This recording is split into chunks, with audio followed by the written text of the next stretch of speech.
نبی کریم صلی اللہ علیہ وسلم نے فرمایا کہ بندے کے قدم اس وقت تک قیامت کے دن نہیں ہٹیں گے جب تک کہ 5 سوال کے جواب نہ دے لے۔ پہلا سوال کو اس کی عمر کے متعلق کیا جائے گا کہ تمہیں جو 90 70 80 100 سال کی جو زندگی ملی تھی، اس عمر کو تم نے کہاں کھپایا؟ کیا اللہ تبارک و تعالیٰ کی عبادت میں اس عمر کو لگایا یا نہیں لگایا؟ دوسرا سوال جس سے کیا جائے گا وہ اس کے علم کے متعلق سوال کیا جائے گا کہ تم نے جو علم سیکھا اس سے تم نے اپنی ذات کو اور لوگوں کو کتنا فائدہ پہنچایا، اور اس علم کے متعلق تم نے کتنا عمل کیا۔ تیسرا سوال جو اس سے ہوگا اس کے مال کے متعلق سوال کیا جائے گا کہ تم نے مال کو کہاں سے کمایا؟ کیا مال کماتے وقت تم نے اس بات کا لحاظ و خیال رکھا کہ نہیں رکھا کہ مال جو ہم کما رہے ہیں حلال طریقہ ہے یا حرام طریقہ؟ تو جب ہم مال کمائیں تو ہم حلال طریقے سے کمائیں، حلال رزق کمائیں، حرام کو چھوڑ دیں۔ اس حدیث سے معلوم ہوا کہ ہمیں مال کمانے کے لیے بھی حلال طریقے کا ذریعہ اختیار کرنا ہے۔ پھر چوتھا سوال آپ سے ہوگا کہ تم نے اس مال کو کہاں خرچ کیا؟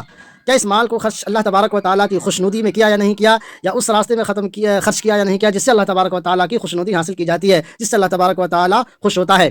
چوتھا اور آخری سوال کیا جائے گا جسم کے متعلق کہ اس جسم سے تم نے اللہ تبارک و تعالیٰ کی عبادت کی یا نہیں کی۔ جب تک انسان 5 سوال کے جواب نہیں دے لیتے اس وقت